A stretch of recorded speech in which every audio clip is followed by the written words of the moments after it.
Today we're going to read a wonderful book about a little bear named Corduroy.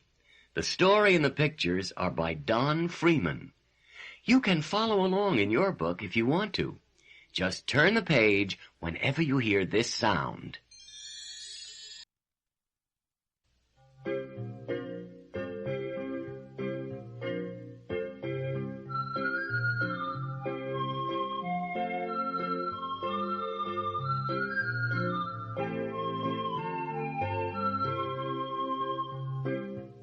Corduroy is a bear who once lived in the toy department of a big store.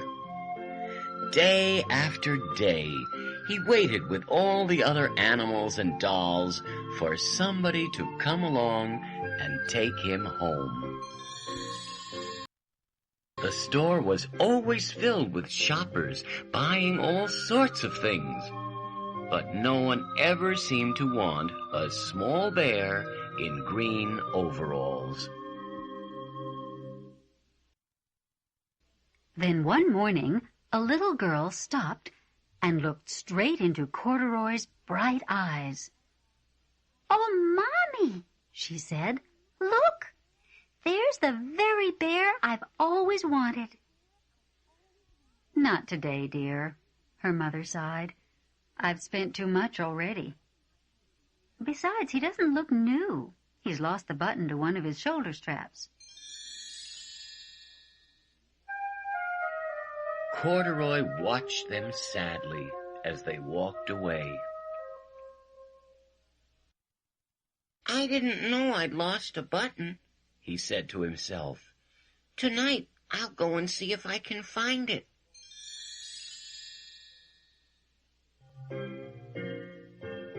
Late that evening, when all the shoppers had gone and the doors were shut and locked, Corduroy climbed carefully down from his shelf and began searching everywhere on the floor for his lost button. Suddenly, he felt the floor moving under him. Quite by accident, he had stepped onto an escalator, and up he went. "Could this be a mountain?" he wondered. "I think I've always wanted to climb a mountain." He stepped off the escalator as it reached the next floor, and there, before his eyes, was a most amazing sight. Tables and chairs and lamps and sofas and rows of beds. "This must be a palace," Corduroy gasped. "I guess I've always wanted to live in a palace." He wandered around, admiring the furniture. "This must be a bed," he said. "I've always wanted to sleep in a bed." And up he crawled onto a large, thick mattress. All at once, he saw something small and round. "Why, here's my button!" he cried, and he tried to pick it up. But like all the other buttons on the mattress, it was tied down tight.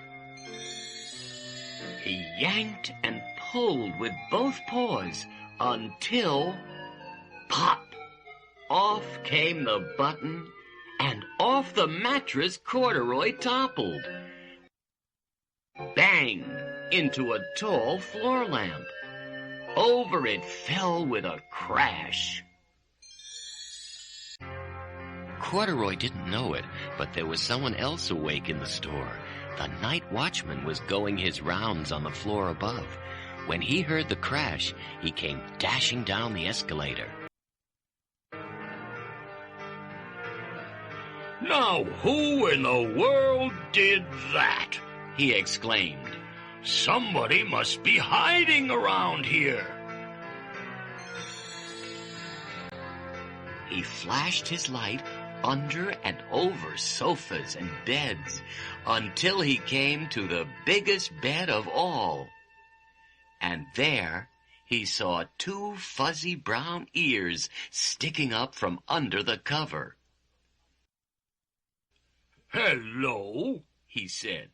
"How did you get upstairs?"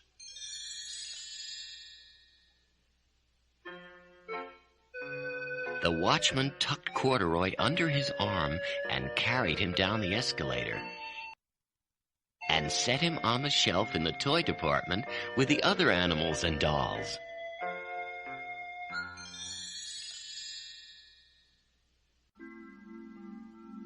Corduroy was just waking up when the first customers came into the store in the morning.